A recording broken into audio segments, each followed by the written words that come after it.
And the another shortcoming of a summer's day is the summer's lease hath all too short a date. I mean the summer's life, the summer's duration, or the summer's lifetime has all too short a date. Means that is not permanent. The brightness is not permanent. It is not permanent. It is very short lived. So the summer's lifetime has all too short a date. Therefore, he does not want to compare his friend to a summer's day. May the brightness or the beauty of a summer's day is not permanent. It is short-lived. It remains for a short time. So in the first quatrain of this sonnet, William Shakespeare, in the first line, he says, "Shall I compare thee to a summer's day?" Means whether he should compare him to a summer's day. And in the second line, he says that you are more lovely and you are more temperate than a summer's day. And in a summer's day, rough winds do shake; they disturb the very darling birds of May. And summer's life has all too short a date. In the second quatrain, he continues his idea and he continues to tell his friend that sometime too hot the eye of heaven shines.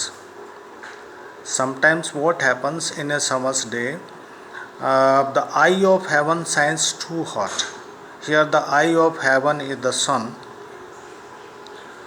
which shines too hot, excessively hot in a summer's day, which is not pleasant. And often his gold complexion dimmed. Often, the poet has used often word here because he is talking in the context of Britain, where often the gold complexion of the sun is dimmed. Most of the time there is the frost, the atmosphere is not clear, cloudy atmosphere. The So often his gold complexion dimmed. Often the complexion of the sun remains dimmed. And further he says, and every fair from fair sometime declines. So every beauty sometime declines when the gold complexion is dimmed by chance or the nature's changing course untrimmed. So in the second quatrain also the poet continues to tell his friend the shortcomings in a summer's day. In the third quatrain, the poet says, addresses his friend and says that, but thy eternal summer shall not fade. Addressing his friend, he says that thy eternal summer, the summer of his friend, but the brightness of his friend shall not fade, shall never fade, nor lose possession of that fair thou owest. And he said that the beauty or the brightness or the fairness which his friends possesses, he will never lose that. Nor shall death break thou wanderest in his shade. And he says that death kills everyone, but the poet says that even death will not be able to break that you wander in his shade, means that you are in its control. So the poet wants to tell his friend that you are beyond the clutches of death. Means you have been made immortal, even death cannot kill you. When in eternal lines to time thou growest. Because in the eternal lines of this poem, his friend will keep on growing.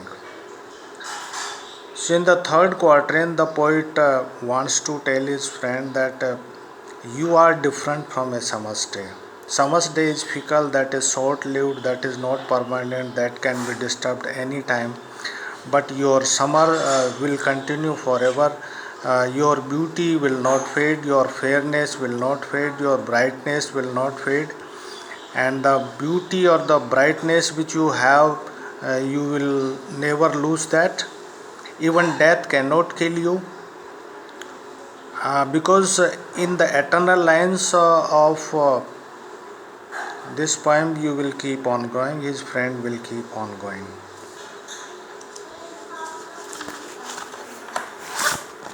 And at last, in the couplet, at last, in the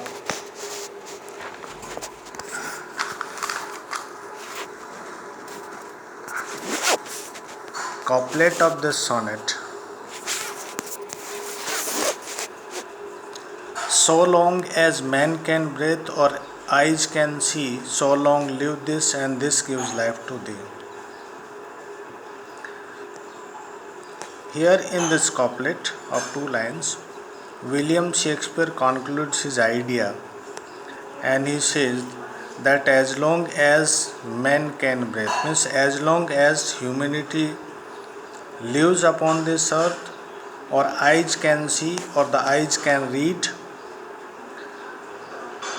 and as long as live this means this poem, this sonnet, as long as live this means as long, so long as live this poem, this gives life to thee, means this poem will keep on giving life to you.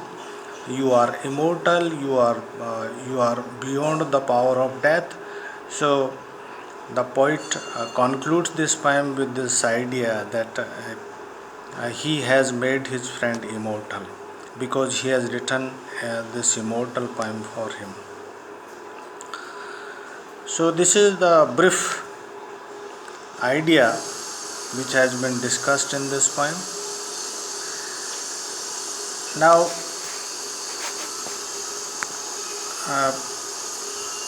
I would like to say something about the form of this poem. As I told you earlier, William Shakespeare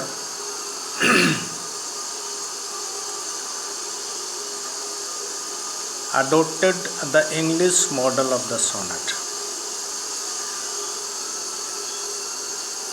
In the English model of the sonnet, we find 3 quatrains. Each quatrain contains 4 lines, and it has a concluding couplet of 2 lines.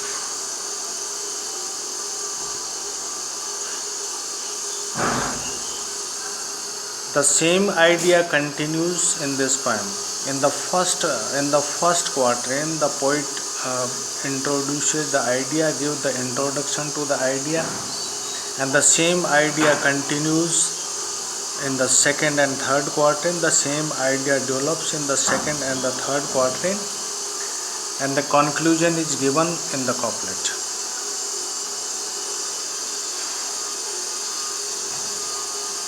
The rhyme scheme of the English sonnet is AB AB, CD CD, EF EF, G G. In all the sonnets, the poet has adopted this form of the sonnet. So I would like to say that this is one of the best known sonnets written by William Shakespeare.